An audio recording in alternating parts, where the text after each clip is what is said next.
সেই অট্টালিকাটা তৈরি হলো, দীর্ঘদিন যিনি এই অট্টালিকাটার ভিতরে ছিলেন, হায় মরার পরে যদি একটা কামরার ভিতরে কবর দিত, তাইলে ও তো শুয়া শুয়া দেখতে পারতো, ঠিক না?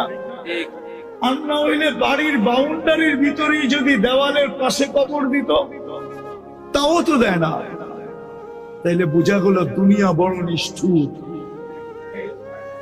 60-70 বৎসরের দুনিয়া চলে যাব। ইচ্ছা স্বাধীনতা দিছেন আমাকে বটে, এই জন্যই হস্তক্ষেপ করেন না। আর না হইলে সত্য এটাই, 24 ঘন্টা নুন কার খাই?